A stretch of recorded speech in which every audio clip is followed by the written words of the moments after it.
I am called to be a healer for all humanity. I am called to be a dreamer, believe in what can be. I am called to be a maker, be an instrument of peace. I am called to be a giver, of abundance I receive. I am called to be a prayer, living out the truth I seek. I am called to be everything. I am called to be. I am called to be a mother, to nurture family.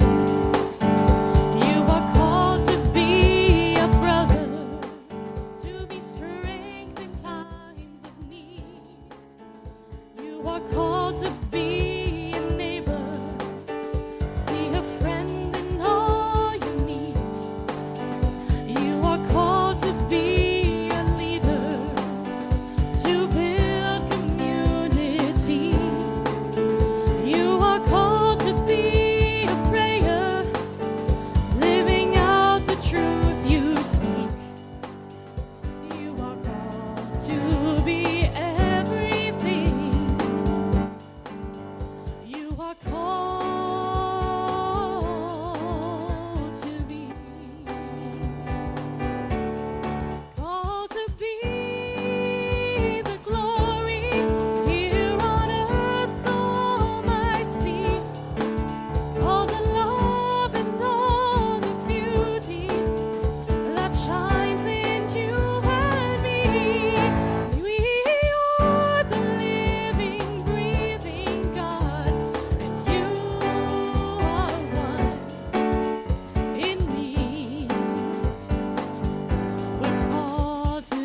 Thank you.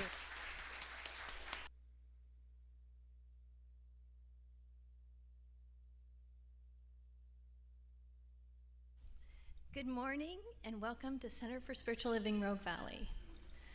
My name is Wendy Wellborn and I'm one of the practitioners here at the center. And it is my privilege to welcome you all here in place of our three reverends.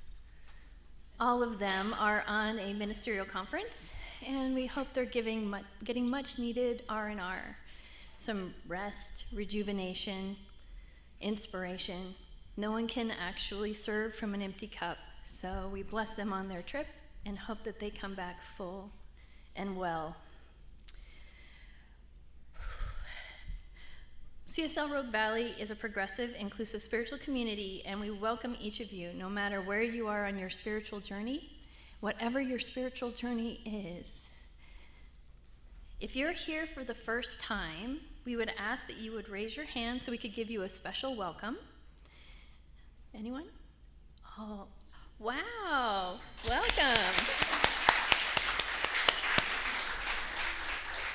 We have coffee and social hour after service, and we would love to talk with you and introduce ourselves, get to know you better. Our musicians this morning are Alexa Ehrlich and Lauren James. Did I get it right? I did. Oh, this is my very first time, you guys, so. All right. Thank you. I'm so grateful for the opportunity. Our High Watch practitioner is Nancy Clay. She is praying for our continued unfoldment, for our highest and best, for all the deep centered love that we experience in this meeting. And today, it is my privilege to welcome special guest speakers, Reverend Jim Hatton, who some of you may know, and his wife, Reverend Stephanie Clarke Hatton. And as though being new wasn't enough, it's the first day of May, and we all know what that means. Is there anyone here who has a May birthday? Would you please stand up so we can sing some love to you? Happy birthday to you. Happy birthday to you. Happy birthday, happy birthday. We sure do love you. Woo! Happy birthday. Now, the business at hand, I need to remind you to turn off your cell phones or to put it in airplane mode so that we have no interruptions except for just pure love in this service. And let's take our collective deep breath and allow the music to take us into preparation for invocation. Ladies.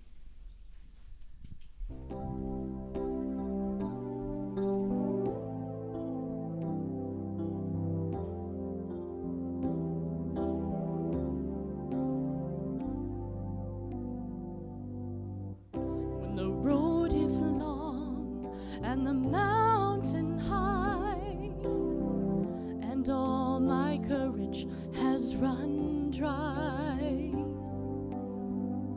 I look to the sea. That's where you speak to me as I pray, as I wait for peace to come. Hear me now. I want to believe. I need to believe. Give me the strength I need to believe. And when my soul is aching from the weight of all my fear, as I surrender, I believe. Look at my life and cry a sad, sad tear for all the things I never did because of fear. But in this moment, in your presence, I can feel the power. It's been waiting here inside of me. Hear me now. I want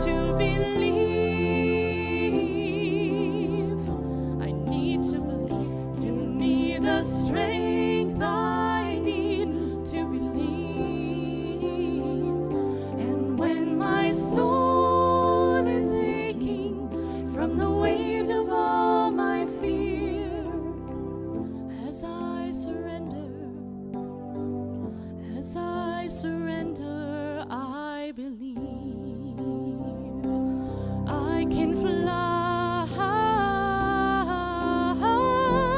so high as I surrender, as I forgive, as I release and learn to love, and I can fly so high, so high.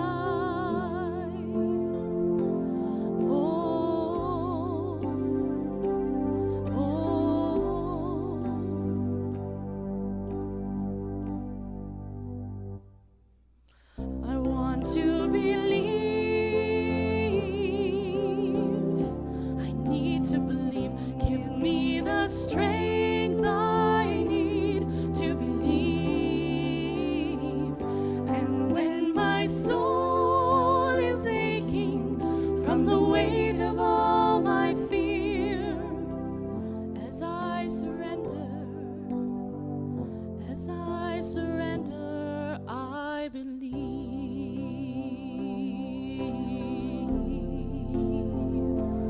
Hey,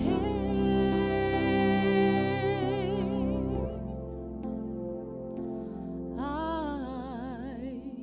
believe.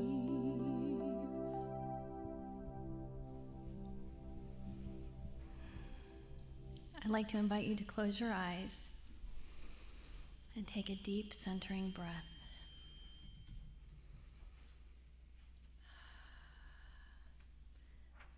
There is only one life, one pure love, one vital creative force I call God.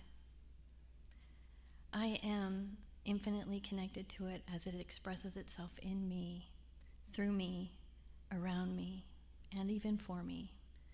And as I know this is true for myself, I know it is true for each of us, because there is nothing else. There is only God, only pure love, wholeness, balance, harmony, divine guidance. And as I bask in this moment of pure love and joy, I know, I don't just believe, I know that this service, this celebration unfolds perfectly, that we are all touched by this deep love of our divine Creator, that it moves forward with us as we leave this building after service, full, filled, complete. I speak a special blessing to everyone in this service, that they have that peace of knowing that God is in and through them. I speak special blessing to those who are out in the world watching us from their homes, knowing that they are loved and thought of, that they are still connected to us in every way possible. That really, really matters. And I release these blessings with so much gratitude, knowing that it is already done. And we let the law do what the law does, saying yes to all things, and so it is.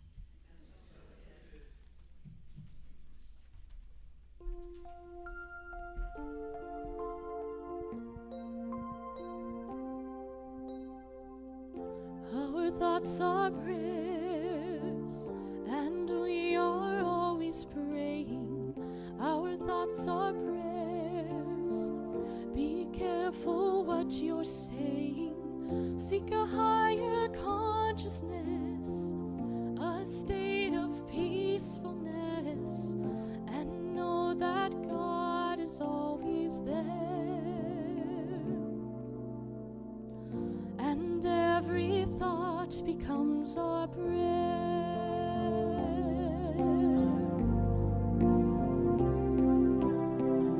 Our thoughts are prayers, and we are always praying. Our thoughts are prayers. Be careful what you're saying. Seek a higher consciousness, a state of peacefulness, and know that God is always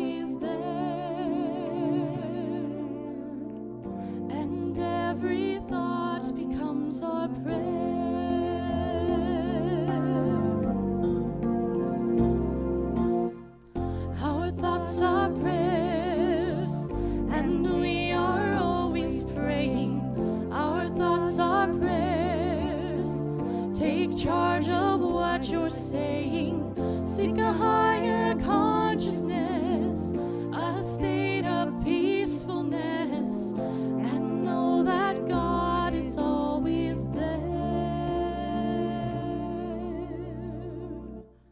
And every thought becomes a prayer.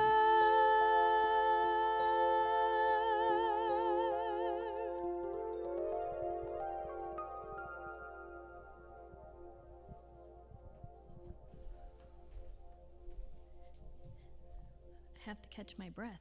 That was beautiful. For our reading today, I'm reading from Joel Goldsmith. His book is In Thunder of Silence. In 1948, a call came for me to go to Hawaii. Among other things, the opportunity came to meet one of the Hawaiian chiefs who told me about the difficulties his people experienced during the Depression and how they met together to try and rediscover the principle underlying the demonstrations made by the early tribes. One day, when the chief was pondering this question, it unfolded to him that if he were in the water drowning and could reach up and catch hold of a raft, it would save him. Then he thought, suppose I reach up and caught hold of a handful of leaves instead of a raft. With that idea came the realization that the same spirit which was in the raft was also in the leaves, and that the sustaining spirit which held him up was neither the raft nor the leaves, but the spirit itself.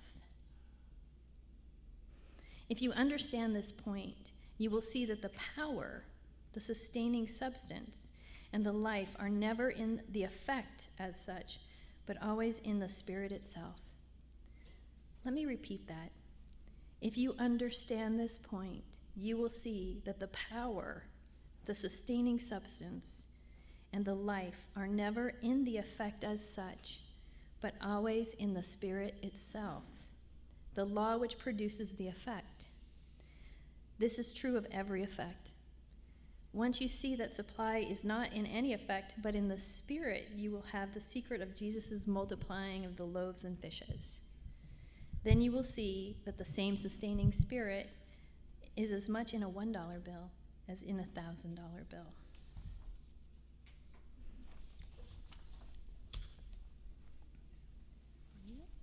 It's me. Sorry, lost track of myself. So it's my pleasure to be the person to introduce these two lovely people today. I'm going to start with Reverend Stephanie Clarke Hatton. Rev Steph is known as the Irreverent Reverend because she loves to expose the religious and cultural taboos around God, sex, and death, especially sex. Trained by Reverend Michael Beckwith at the Agape International Spiritual Center in Los Angeles, Rev graduated as a minister in 1998 and was ordained as an interfaith minister at the Toronto Parliament of the World's Religions in 2018. In 2000, Rev Steph founded Soul Home in Johannesburg, South Africa. It was the first New Thought multiracial ministry in South Africa consciously dedicated to healing the wounds of apartheid, and it recently celebrated its 22nd anniversary. Congratulations.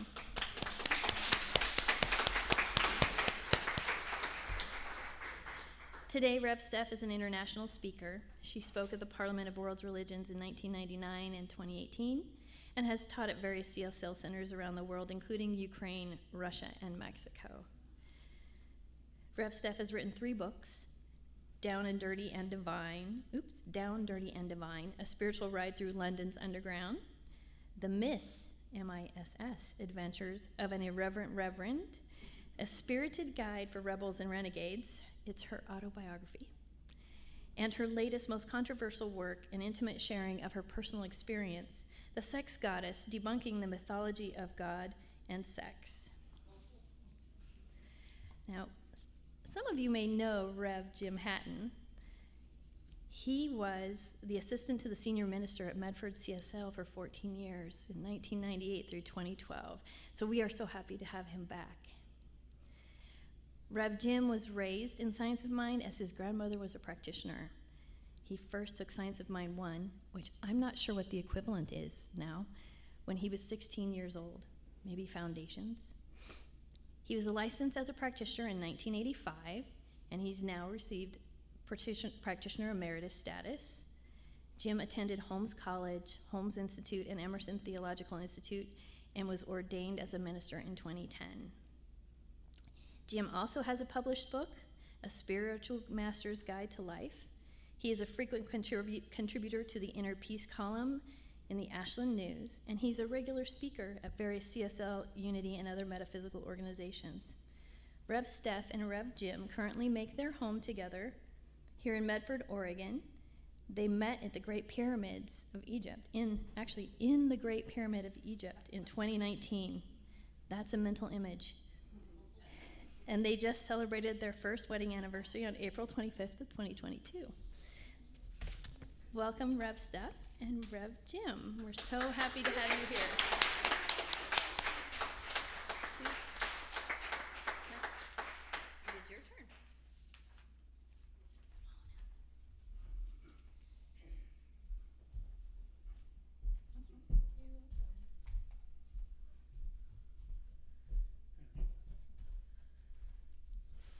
Good morning. Good morning. I'm Reverend Jim. And I'm Reverend Stephanie. We're so happy to be here with you this morning. We're both virgins, actually. This is our first time speaking together in church. Not that kind of virgin. So I haven't got my glasses on, just a minute. So we'd like to share today some thoughts on the law of attraction and prayer. And I'm going to hand over to my beloved Reverend Jim, and he's going to do some teaching on that, and then I'll come up on the stage again later. Enjoy.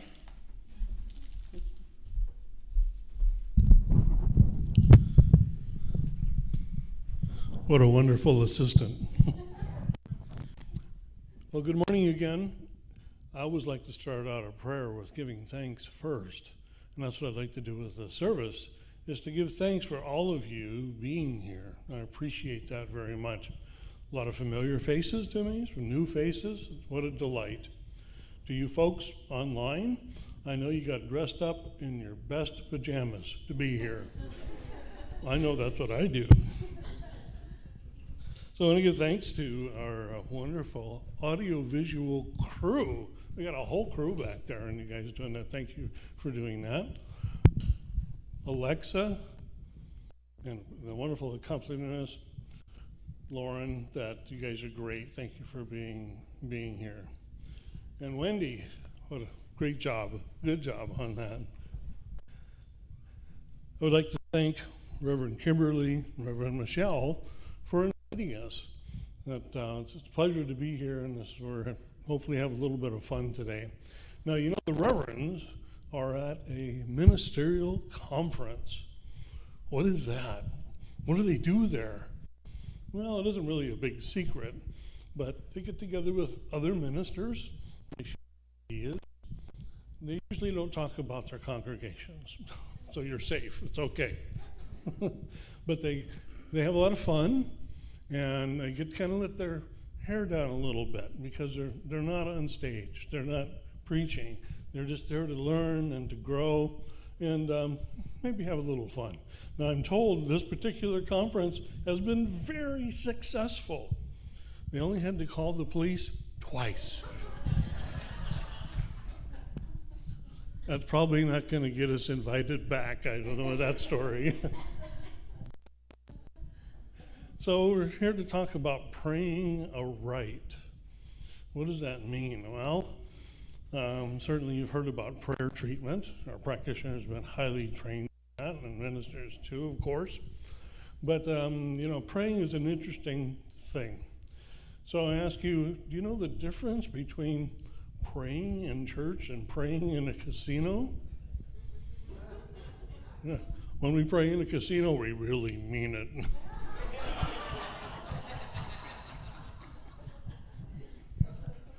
Now, there's one story that one of my favorites I'd like to share with you.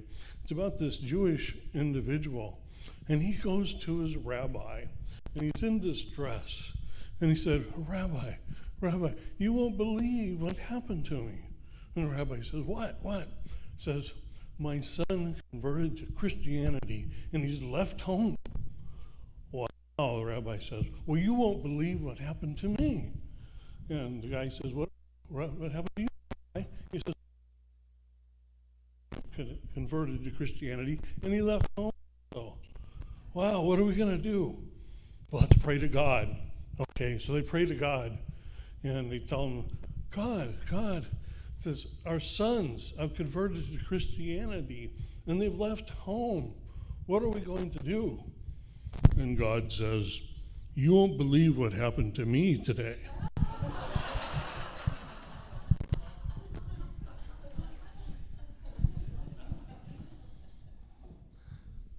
So what is prayer? Well, basically, traditional Judeo-Christian prayer, as we know it, is asking for something that we don't have or we think we don't have. So we ask God for that. So what are some of the forms of that type of thing? Well, in ancient times, we used to sacrifice to get what we wanted.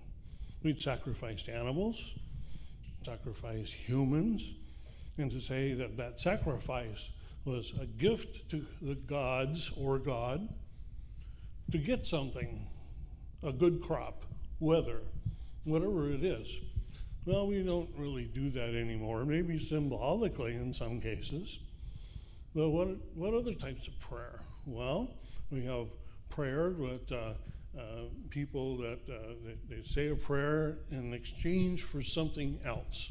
So that's maybe the more modern way to do it. There is wailing, such as the Wailing Wall. Okay? There is bargaining with God. God, if you give me this, I will do this for you. In Greece, if you drive around Greece in the rural area, there's all these little mailboxes, and they look like churches. And what they're from is really amazing, is that the sailors, when they get out to sea and they get caught in a storm, they will pray to God and say, if you save me, I will build a church in your name. No, this is serious. They build these little churches. That's all they could afford to build. And they're all over the landscape. So there's all kinds of bargaining with God. And then there's begging and beseeching. And a lot of us have experienced that in other traditions. Well, it's a little bit different here in Science of Mind. Okay? But the traditional form of prayer, I would say, doesn't work all that well. Maybe on occasion, yeah, something happens, we pray and it comes in, but think of all the times people have asked God for something and it doesn't happen. Why is that? Well, I'm here to tell you that the nature of God's source is not to make an exception and give us something once in a while. The nature of God's source is to give everything to us all the time. The key is, how much are we going to let in? How much are we going to accept in our lives? It's all there all the time. Holmes says that we must be the mental or spiritual equivalent of what we want to have or do or be. Abraham Hicks says we have to be the same vibration, which is consciousness, in order to experience that. So the power is not out there, because Source gives that to us all the time. Kind of like a buffet. You just pick what you want. It's always there. It's up to us to become that which we want and to accept in our lives. And oftentimes we don't do that. Why? I don't deserve it. Okay? That's for other people. What are other people going to say when I buy a new car? We put a block in front of that and we block it out. So prayer in our treatment is not about changing his mind once in a while to give us an exception. Please, God, I did this. I was really a good boy. I want this for Christmas. what it is changing our mind, changing our consciousness, because the power is not in the object itself. The power is not in the physical. It is in the mental, spiritual. That's where the power lies. So I've got some ideas about how we can pray, and I call it praying aright, to give us some ideas of how we may enhance what we want to pray for.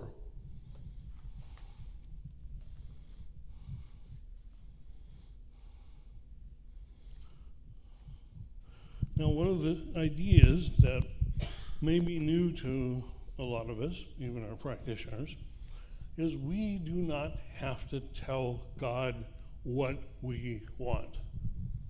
Now, that's against everything, especially traditional Judeo-Christian prayer. We have to tell God exactly what we want in order to get it. In treatment, we really don't have to tell God. Why? Because if God's source is all-knowing, omniscience, it already knows what we want. And it already knows how best to provide that for us to satisfy what we want in the experience. Wow. You mean I don't have to ask? No, but you have to get clear yourself on what you want. Okay? And the best thing to do is, since the power doesn't lie in the physical object or the experience, the power is in the spiritual. So the spiritual knows what the equivalent is on how you feel about what you want. So when we do our prayer, we do our visualizations, it's more about what we feel the experience would be. Now, we're not talking emotions. We're talking an inner feeling, a sense of what that is. And guess what? The all-knowing presence knows exactly how to fulfill that, in what way, and what's going to be best for us individually. That's a whole different concept of prayer than we traditionally understand. Now, in Source providing for us all the time, one of the best examples, thank you, my beloved wife, for this, it's like oxygen. Oxygen is always there, but we have to breathe it in, don't we? And if we don't breathe it in, what does that feel like? Well, it feels like hell. Okay, so, but it's there for the taking. And same with gravity. We don't even think about it. Gravity's always there to make sure that we're walking on the planet. It's the same with everything that we want in our life. It is there. And sometimes we take it for granted. We take for granted more things here in the Western world because we live in a world of opulence compared to war-torn countries, compared to people who are living at a subsistence level. They look at us and say, oh, you guys are ultra-rich. But we don't always think that we are, but we really are. So we don't have to ask for what we want. We just have to imagine the feeling of it. What will it be like? What is it like when we experience that?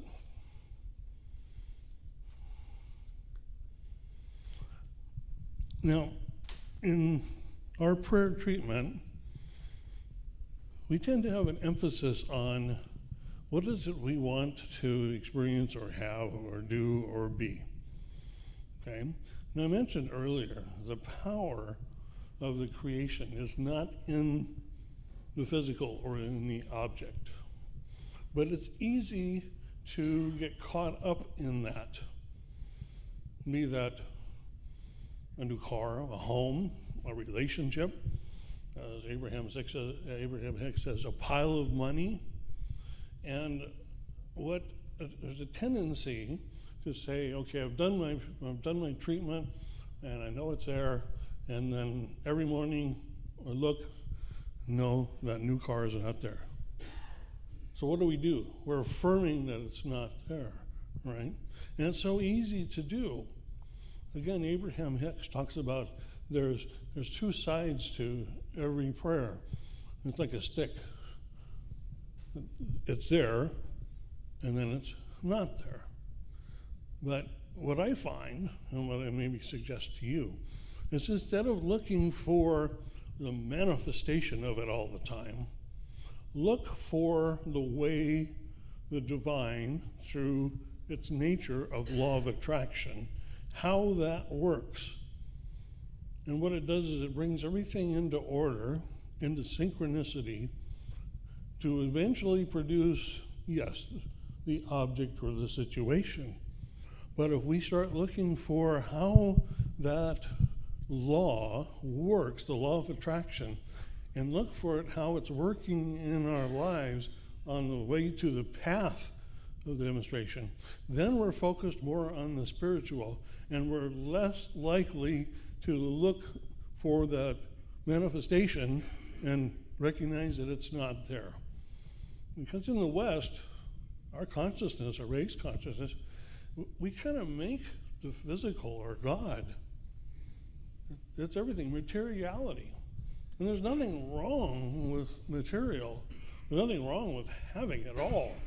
But we make it our God, and we falsely put our attention, our power, everything on the physical.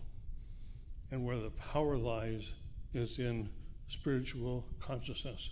So if we are observing how source energy, how God is manifesting that in our lives, it becomes more powerful. So what does that look like?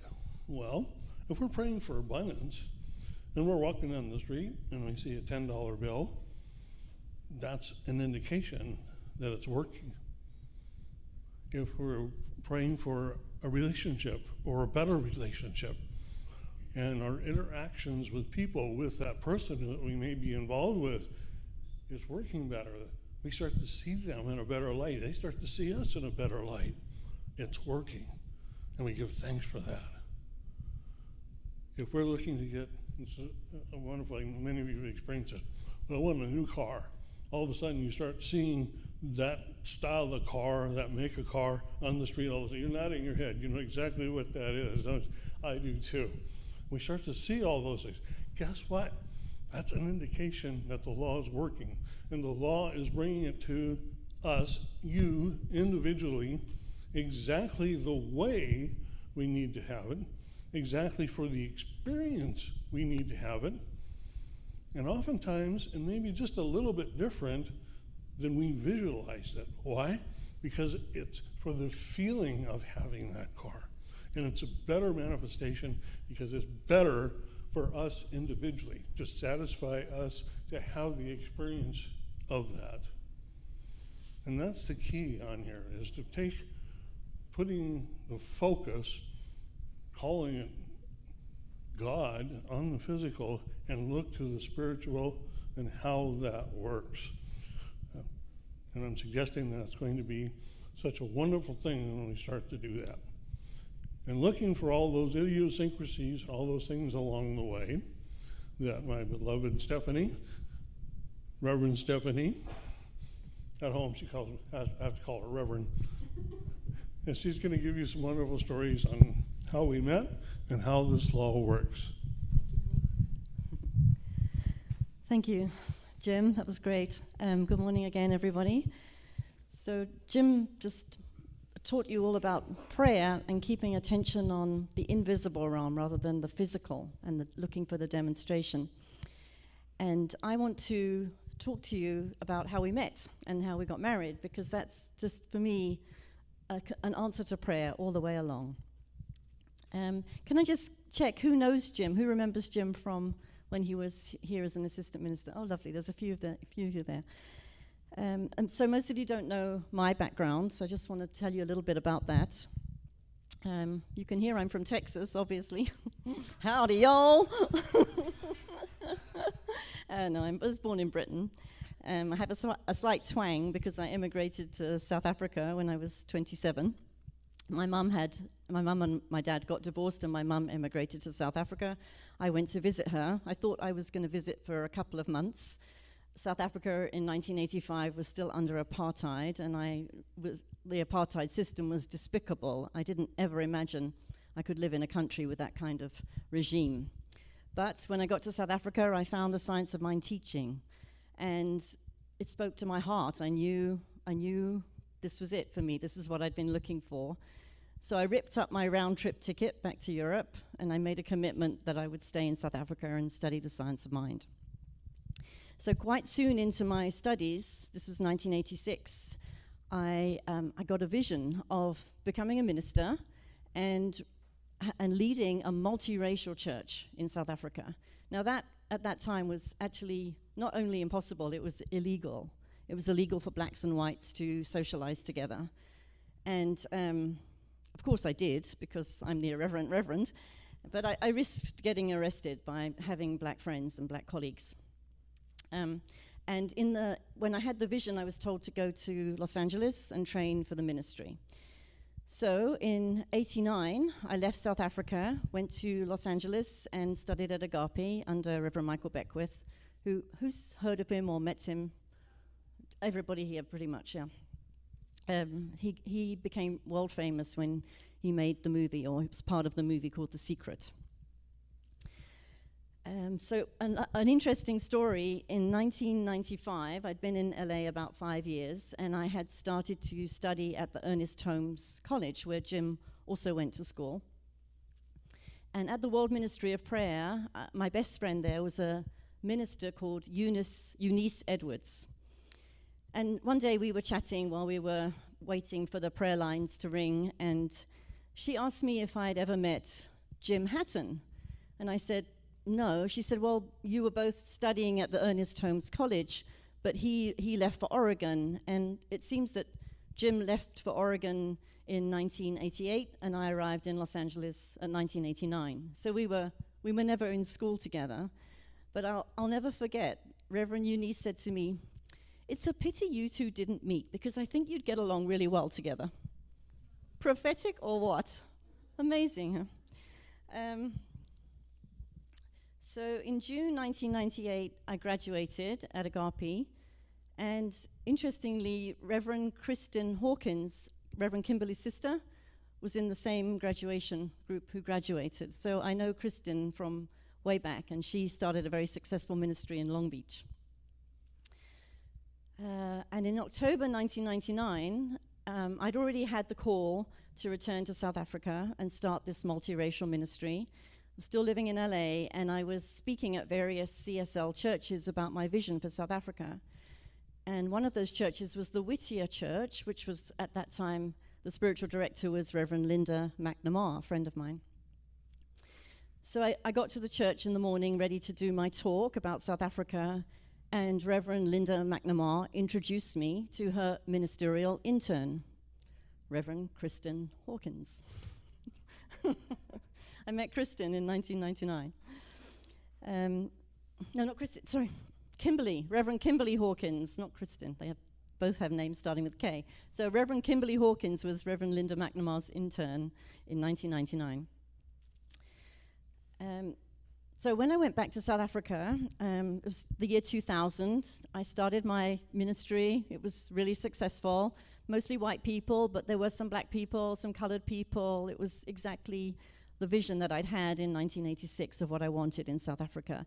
And of course, Nelson Mandela had come to power in 1994. So this was 6 years later that I was starting my ministry, and it was no longer illegal. It was actually something that was seen to be desirable, to have opportunities for blacks and whites to mix together on an equal footing in community. In 2001, I ran my first pilgrimage to Egypt, and I went into the King's Chamber of the Great Pyramid, and I fell in love. I got bitten by the Egypt bug, and later that year, Reverend Michael led a group from Agape to the Great Pyramid, and I joined the group in Cairo. I was able to fly from South Africa and meet Reverend Michael in Cairo, but I couldn't get into the Great Pyramid because I wasn't part of his group from America.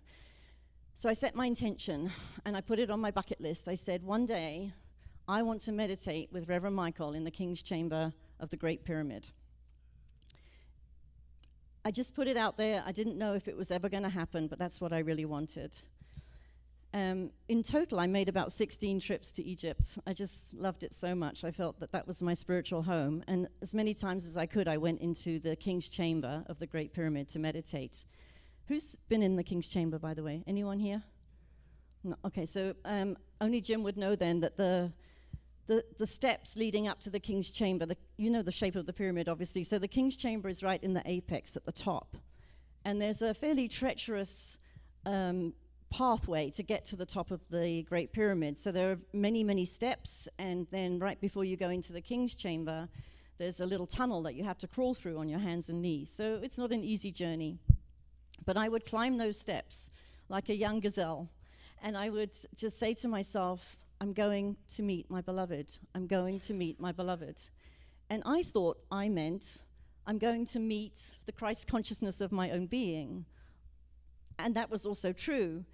And I had no idea that many years later, I would meet my beloved in the King's Chamber of the Great Pyramid.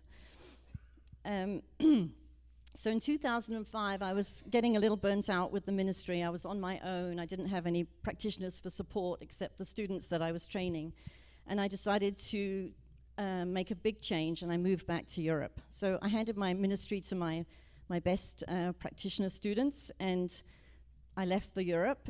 But I would always come back to South Africa, and I noticed then that my mother, who was 80 years old, was really struggling. She was looking after my stepfather, who had Alzheimer's.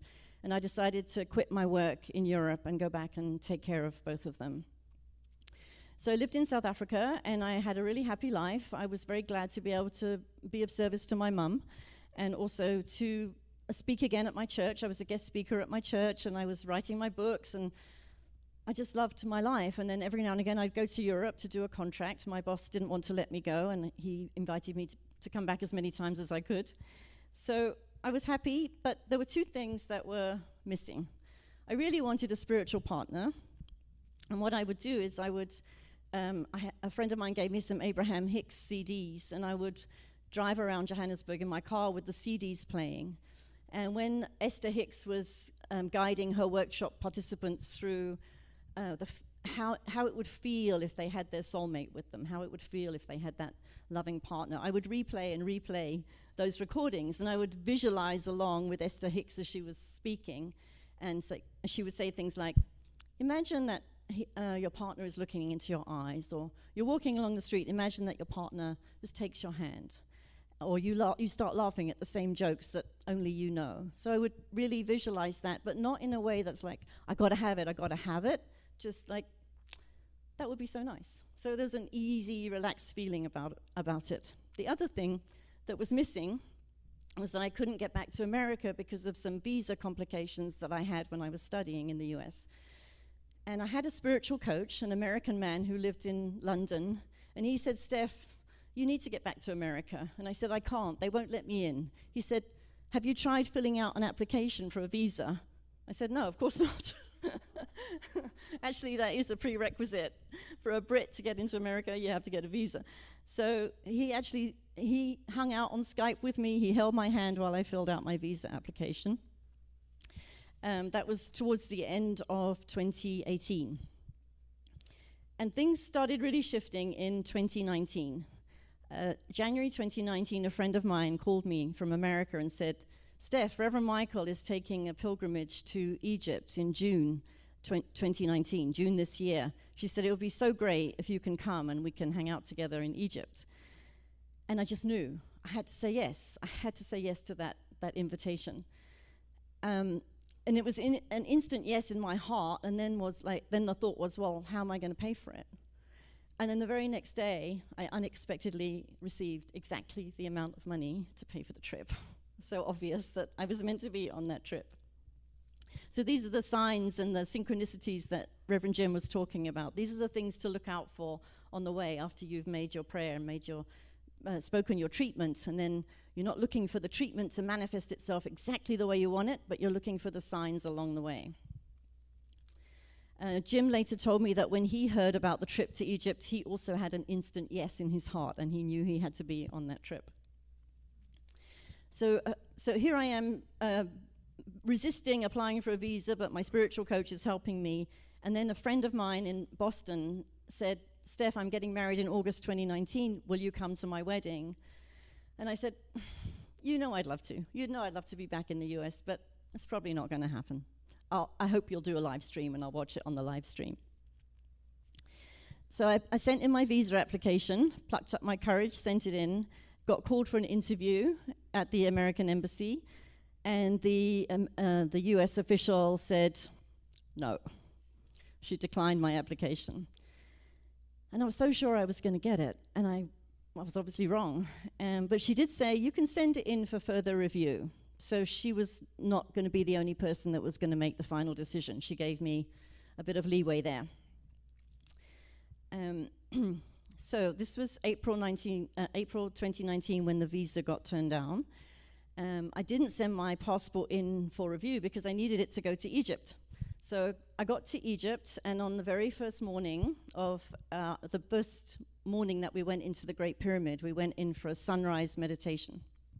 There were 68 of us in the group. We all climbed those steps to the King's Chamber in the Great Pyramid, and then we sat around the side, or we stood, and Reverend Michael was in the middle leading us through a meditation. I wasn't aware, I wasn't aware that I was standing next to Jim. He was one of the 68 people in the group. I was so excited, like, this is my bucket list. This is what I wanted. In 2001, I wanted this. I wanted to be in the Great Pyramid with Reverend Michael meditating. I didn't notice Jim. I was far too excited about my bucket list. But Jim noticed me. And in fact, the first photograph he took in the King's Chamber of the Great Pyramid on June the 12th, 2019, I am pretty much filling the frame. He saw me. I didn't see him. 2 days later, I did notice Jim. We were on the Nile on a boat going across to the Temple of Philae, which is the temple of the goddess Isis of Egypt. And for those of you that know a little bit about Egyptology, you might know that Isis is the goddess of sex, love, and marriage. And that's when I started talking to Jim. So we had a short conversation. We found out that we were both CSL ministers, and that we were both trained by Reverend Michael Beckwith. That was our common connection. Very short conversation, and then 5 days later, it was the 19th of June, I was sitting in the restaurant on my own there's something else that happened before that. We were doing an early morning meditation at Sharm el-Sheikh, which is a resort by the Red Sea. So Reverend Michael said at 7 o'clock in the morning, we would sit by the Red Sea and meditate together. So I happened to be sitting next to Jim. And then later that evening, I was sitting on my own at dinner and sitting at a table for two, and I was just busy eating and journaling, and Jim came up to me and said, "Can I join you?" And I was really dismissive, like, "Yeah, okay, I'm just finishing, but go ahead."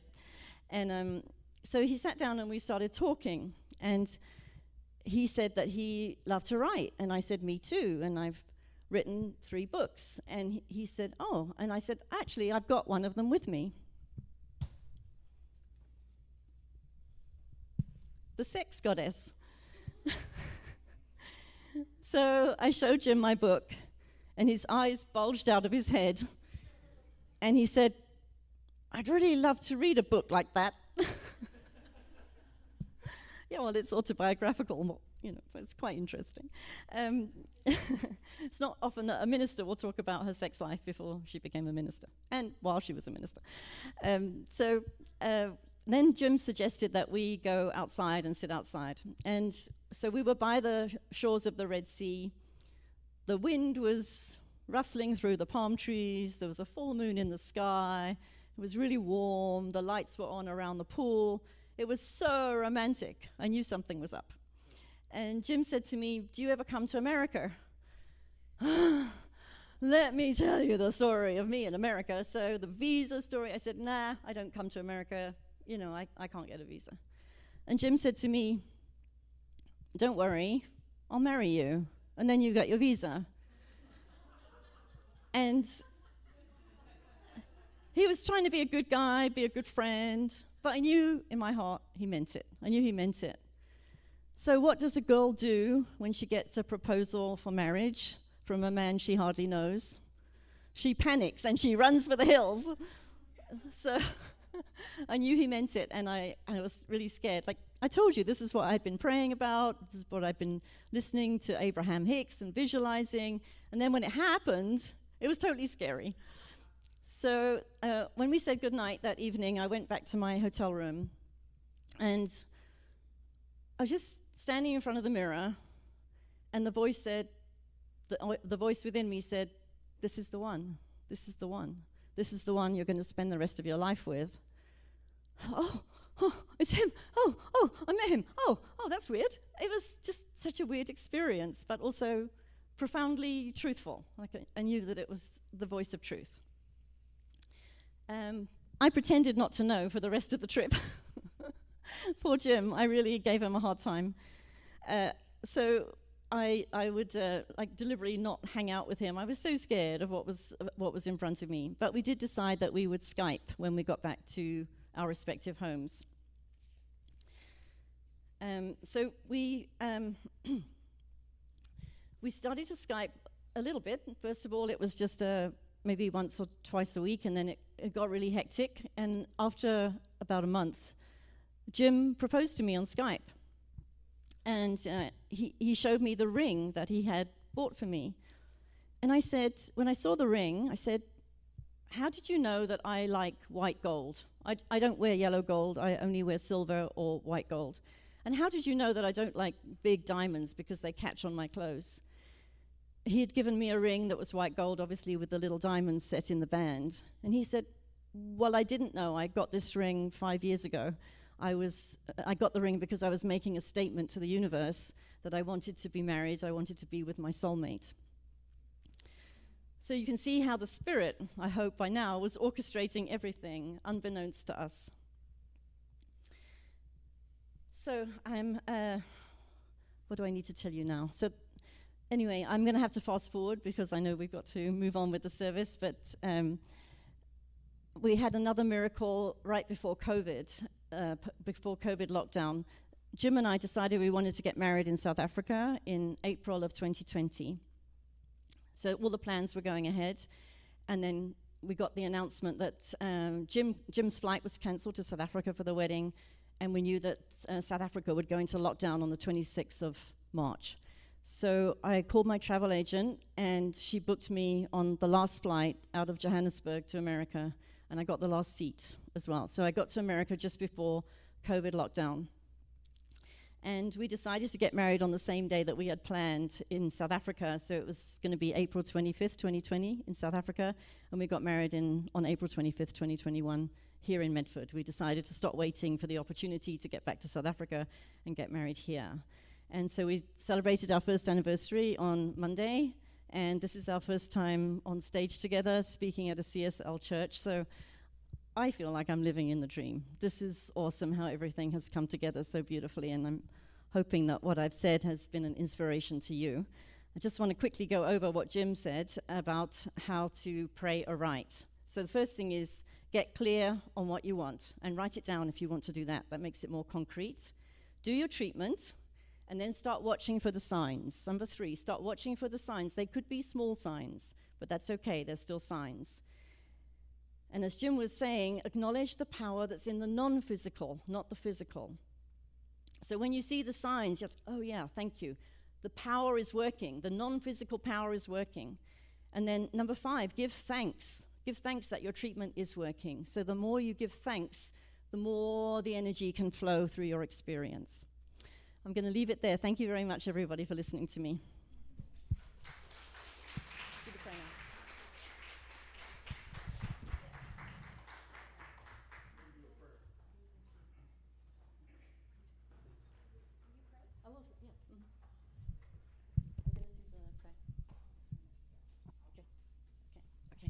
So let's join together for our healing treatment. Just straighten your spine.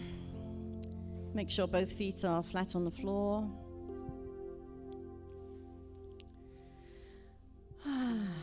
Deep breath. And bring yourselves fully present into this now moment. Just turning aside from everything that's been taking place today. The things we've heard, the things we've experienced, the songs we've listened to. We're letting the past be in the past.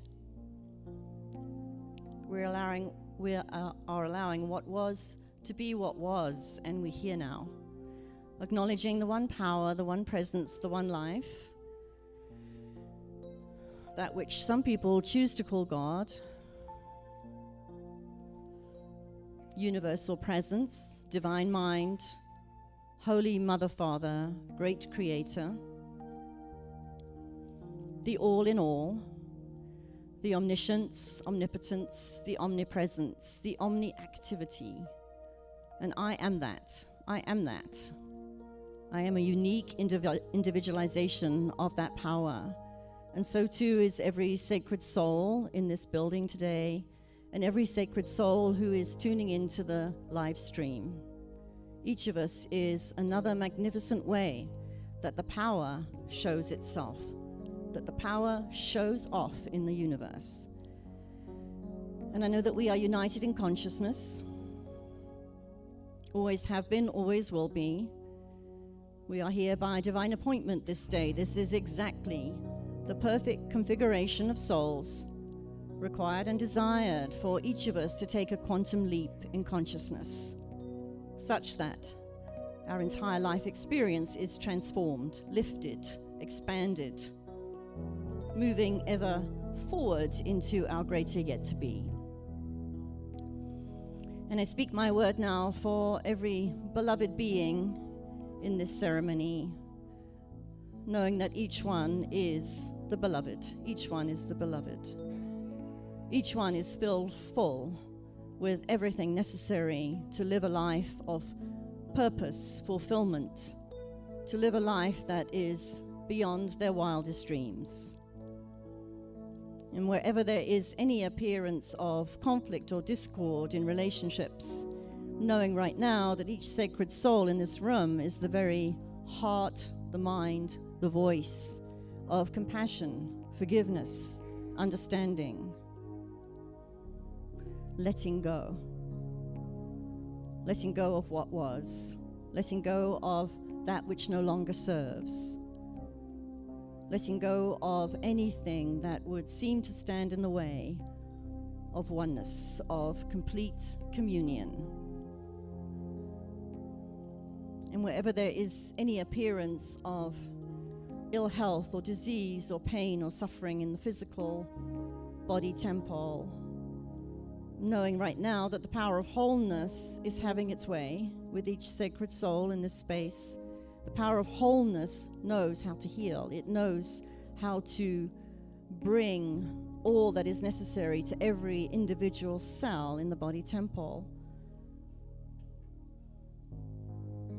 Declaring that everyone here is a vital, radiant, glowing, alive representation of the Most High God Goddess. Each one here is healed and whole in every respect. Healed and whole. Nothing missing, nothing lacking. And wherever there is an appearance of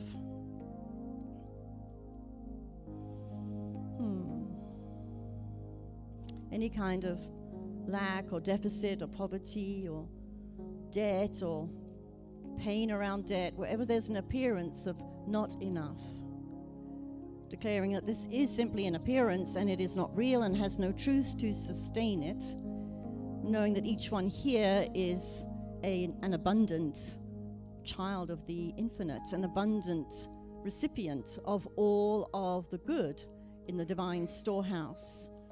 So I'm declaring that there is an opening taking place right now, even as this word is spoken, an opening to greater life, greater abundance, greater prosperity, more of the goodness of the divine that has been promised. Whatever was, was.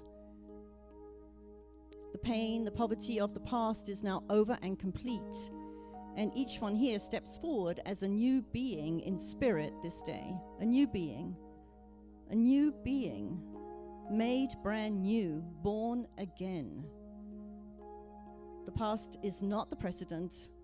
and a new life is being birthed right here amongst every single being in this congregation. New life is being born. And that divine purpose that each of us came in with, that sacred purpose that only we can fulfill, that purpose is upon us now. So I'm declaring for each one here exact divine guidance regarding where to go, what to do, who to speak to, regarding every single step of that purpose unfolding. There is divine prompting, signs in the universe. There is all kinds of information now flooding into consciousness regarding that great purpose that each one here is to fulfill. The difference that each one here is to make in this lifetime, in this incarnation. Everything is working together for our individual and for our collective good. And I bless this sacred ministry, CSL, in co-creation with unity, and know that this divine idea of oneness is spreading, radiating, and filling the universe. And that this sacred space here this day is the very foundation for healing, for love, for joy, for reconciliation to be birthed anew upon the planet. So I do give thanks for this word spoken and know that it is already law in the universe. It is already set forth as law. And I give thanks and release it now, and I simply allow it to be. And so it is. Amen.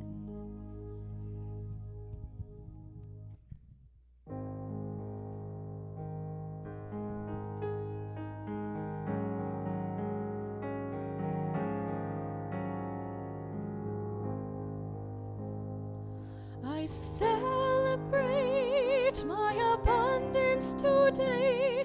By giving this gift, I show my faith. As I open my heart, my world becomes a better place. I release all fear as I share gratefully. This love that I give always gives back to me, knowing my oneness with everything else. I know that all that I give to myself.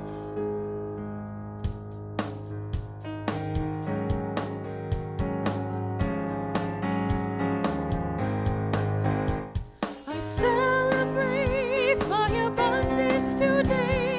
By giving this gift, I show my faith. As I open my heart, my world becomes a better place. I release all fear as I share gratefully. This love that I give always gives back to me, knowing my oneness with everything else. I know that all that I give to myself.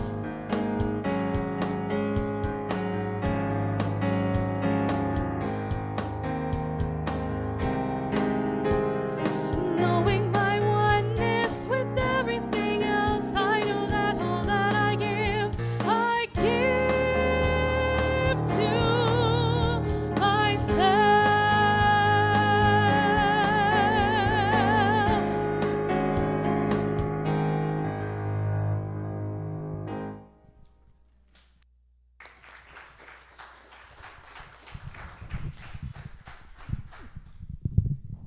Can we have a great big round of applause for the musicians and Rev Jim and Rev Stephanie?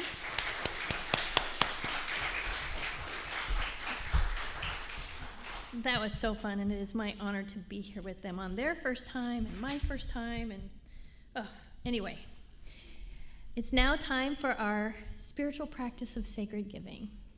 I have a testimony of this myself, so I know that what I give forward comes back to me like 3,000-fold. So if you are inclined to give, I would ask our ushers to come forward, and I would invite you to repeat our giving affirmation after me. Graciously, I give from a place of love. knowing that as I give, so do I richly receive. And so it is. You can write your check either to CSLRV or Medford Unity.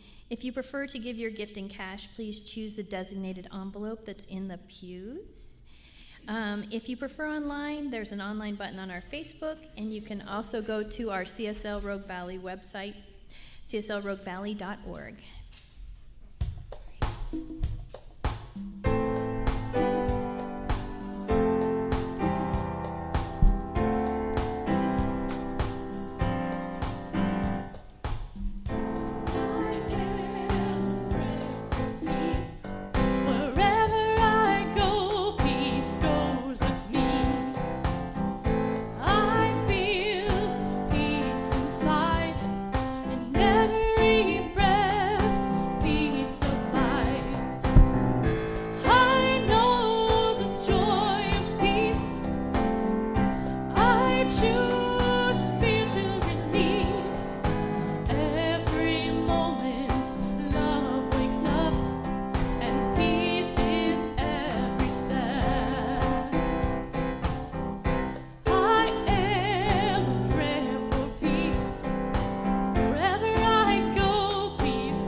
I'm going to embarrass Alexa a little bit, but I was just remembering when you first started singing for us and how young you were. Like how grown up and beautiful she is. I'm so proud. So before I let us go to our coffee and social hour, I have a few announcements. There's a new prospective new members class coming up from 12 to 1:30 after service on May 15th. Come learn about what it's like to be a member of CSL and Unity, and bring any questions you might have. There's a sign up in the social hall. And here's one that I can give a big shout out to because it was secretly one of my favorite courses. Reverend Bonnie Anderson will be starting a 10-week Roots of Science of Mind online. It was my favorite class that I never knew would be my favorite class. So come find out about the founders of New Thought, the teachers of Ernest Holmes. And it will be, it begins May 19th, and there's a minimum deposit online of $50 this week. So this would be the early bird option for you. We also have a 2-day forgiveness workshop on June 4th and 5th, facilitated by our own Kathy Green. Yay, Kathy. Sign up is also in the social hall. We have a weekly newsletter there's a sign up for that in the Bosworth Hall. And you can also sign up at cslroguevalley@gmail.com. Also, as a prayer practitioner here, I would invite you that if you have any specific need for prayer, we have a box with prayer requests in the back. It will be distributed out to all the practitioners, and we will hold prayer for you for a week or more if you require it. And we can even reach out to you if that's something that you would like in person. We are willing to do that. So please, make use of this. It's amazing. Now, as I said, there's coffee and soup. Michael Sunday, what kind of soup do we have today? We have a Korean pepper pot and homemade clam chowder. Ooh. And before I let us close out with our song by our wonderful artists, I'd just like to bless us that we all go forward today and throughout this week remembering that we are infinitely loved. Would you like to stand and sing? Stand if you like.